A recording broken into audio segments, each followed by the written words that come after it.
semuanya, selamat datang di channel kami. Di video ini kami akan membahas topik menarik dari mata kuliah ekspor-impor, yaitu Managing Across Cultures, atau dalam bahasa Indonesianya, mengelola perbedaan budaya. Di era global sekarang, banyak banget perusahaan yang beroperasi di berbagai negara. Tapi kalian tahu nggak? Setiap negara punya budaya kerja yang berbeda-beda, mulai dari cara berkomunikasi, memimpin, sampai membuat keputusan. Nah, kalau perbedaan ini nggak dikelola dengan baik, bisa muncul masalah seperti salah paham, konflik, atau bahkan kegagalan kerja sama bisnis. Makanya di video ini, kita akan bahas bagaimana perusahaan internasional bisa sukses menghadapi perbedaan budaya di dunia kerja global. Yuk langsung kita mulai dari pengertian dasarnya dulu bareng Bagas. Oke, di sini saya Bagas, saya akan menjelaskan tentang konsep dasar Managing Across Cultures. Jadi, apa sih sebenarnya Managing Across Culture itu? Jadi secara sederhana, ini tuh adalah kemampuan perusahaan untuk menyesuaikan cara manajemennya dengan budaya lokal di negara tempat mereka beroperasi. Menurut Fred Lutyens, budaya sangat mempengaruhi cara orang bekerja. Mulai dari gaya komunikasi, sikap terhadap waktu, hingga hubungan antara atasan dan bawahan. Misalnya nih, di Amerika orang biasanya lebih tegas dan individualis. Mereka menghargai prestasi pribadi, tapi di Asia seperti Indonesia atau Jepang, gaya kerjanya itu lebih kolektif dan mengutamakan kerjasama tim serta rasa hormat. Kalau perusahaan nggak memahami hal ini, kerjasama internasional bisa gagal karena perbedaan cara pandang. Nah, untuk menghadapi itu, perusahaan biasanya punya beberapa strategi lintas budaya. Nah, untuk selanjutnya, yuk Firman bakal jelasin 4 pendekatan nih, pendekatan utama yang sering digunakan. Oke, sekarang kita masuk ke 4 pendekatan utama Managing Across Culture.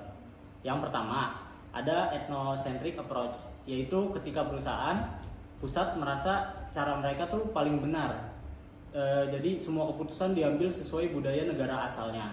Contohnya, perusahaan Amerika gitu yang buka cabang di Asia tapi menggunakan gaya kerja khas Amerika. Lalu yang kedua ada polycentric approach, yaitu ketika perusahaan menyesuaikan diri dengan budaya lokal. Jadi setiap cabang punya kebijakan sendiri yang disesuaikan dengan kebiasaan masyarakat setempat.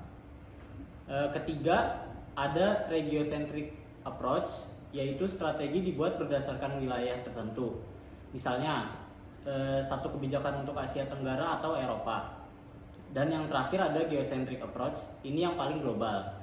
Perusahaan berusaha menggabungkan nilai-nilai terbaik dari seluruh dunia supaya sistemnya bisa diterapin di mana aja. Intinya nggak ada pendekatan yang paling benar. Semuanya tergantung konteks, budaya perusahaan, dan kondisi pasar. Nah, biar lebih jelas, selanjutnya bakal dibacain sama Taufik contoh nyatanya lewat dua perusahaan besar, yaitu Apple dan Xiaomi. Sekarang kita lihat gimana teori tadi diterapkan dalam dunia nyata. Contohnya ada 2 perusahaan besar. Yang pertama ada Apple dari Amerika Serikat dan Xiaomi dari Tiongkok.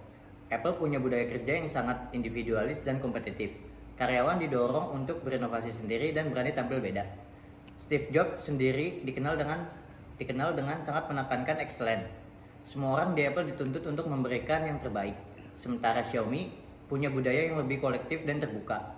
Mereka melibatkan komunitas pengguna untuk memberi ide dan masukan produk. Bahkan pembaruan sistem di Xiaomi sering muncul dari saran pengguna, bukan hanya dari tim internal.